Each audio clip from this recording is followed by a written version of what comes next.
All right, so Viva la Vida, is that what this is called? That's the subject.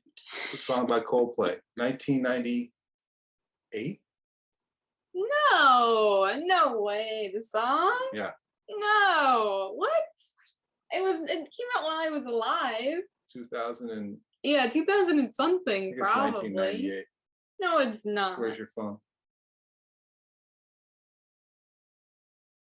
We're here today with Kalen Henry, talking about our creation of Viva la Vida, which apparently was written in 2008. But I thought it was 1998 because I have no concept of time or space. So I'm sticking with 1998. I think that's a better year. That was the year you were born, right? Exactly. So it's Woo! a good year. It's a good year. The song was originally done in a very kind of up-tempo, peppy thing.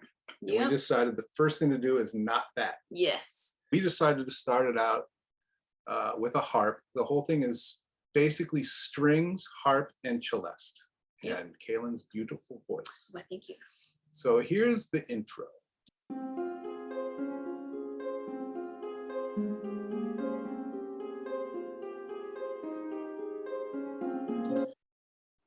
Very effective. Yeah. So that thing kind of just runs throughout, pretty much throughout the whole song. It's sort of connective tissue. It sort of establishes tonal center and the tempo of the thing, and it sort of creates a vibe.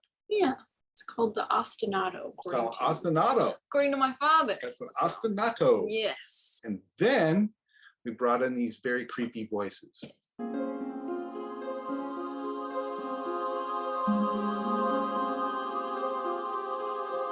And then somebody starts to sing. Yeah. I enter the song. This is where the first verse comes in. It is a pretty melancholy song, so I wanted to do my best to deliver it in that way. Took a couple takes, but I am obviously happy with this final version. So here we go.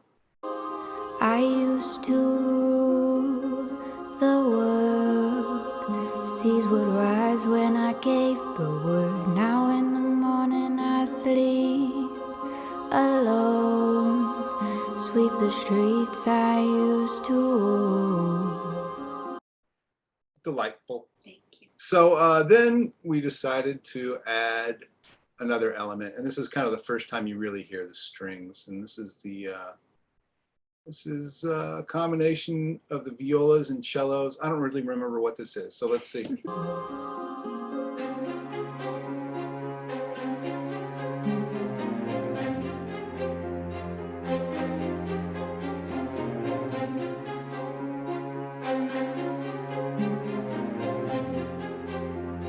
Yeah, so it's basically cellos sort of doing this haunting low movement and a little bit more ostinato by the violas.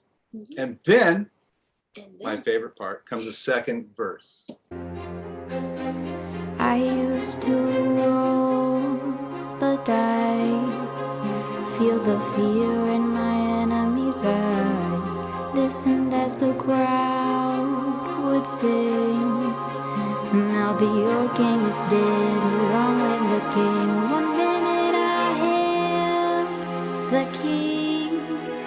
Next the walls were closed on me, and I discovered that my castle stand upon pillars of salt and pillars of sand.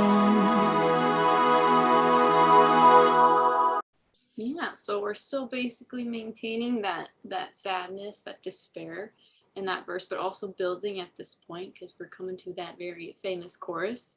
So yeah, we were trying to keep that momentum going a little bit. And at this point, when we're putting this together, it's probably about 8 bars ago where you start to realize, hey, this is gonna work. This was a good idea. Once we got to this point in the song, I was like, okay, we're cool. This thing's gonna go some cool places. Yeah. So the next part is what I call the tutti section, which is pretty much everybody playing at once here.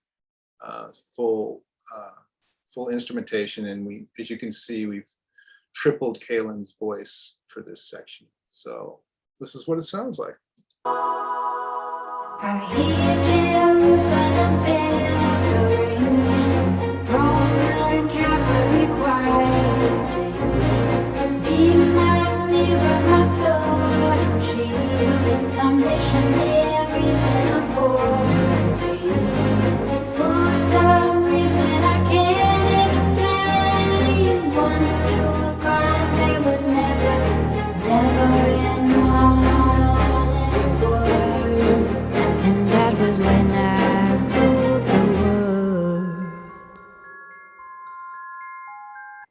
as you can hear there, the celeste takes over for the harp in that same ostinato. But I have to show you, if I can, that we tripled Kalen's voices, and if you can see the plugins here, there's some compression and a little bit, actually, yeah, there's a little bit of reverb bust in.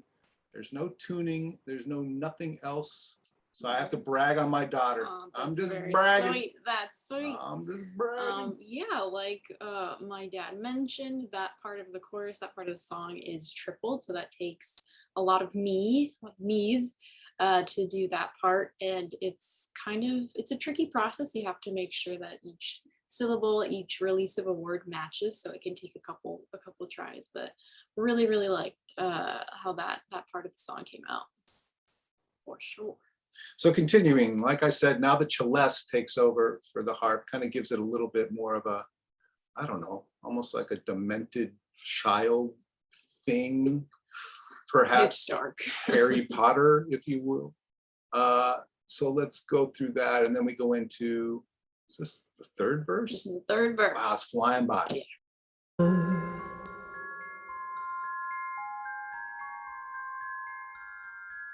It was a wicked and wild wind, blew down the doors to let me in, shattered windows and the sound of drums. People couldn't believe what I'd become, a revolutionary's way. From my head on a silver plate, just a puppet on a lonely string. Oh, who would ever wanna be king?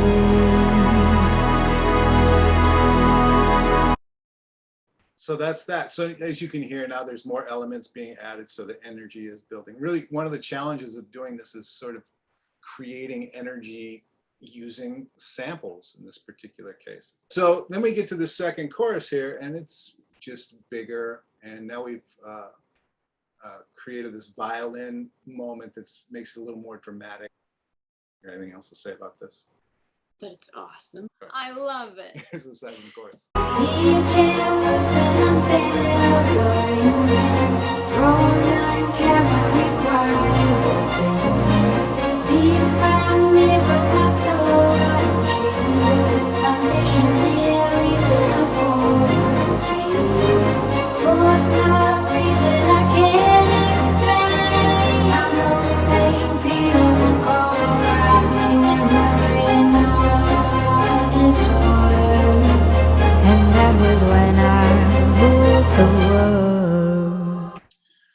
So there you have it. The rest of the song is basically kind of a build to the end. Yeah. And we'll just fast forward to it. So it starts with these voices. That's that. And then we enter this other thing.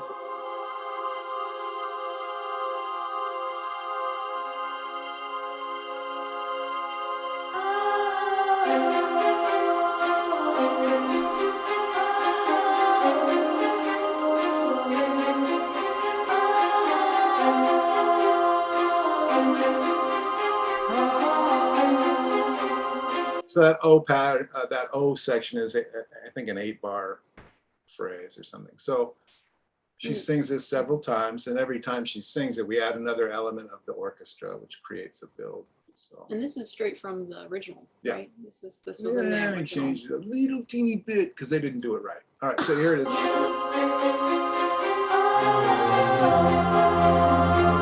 the low string.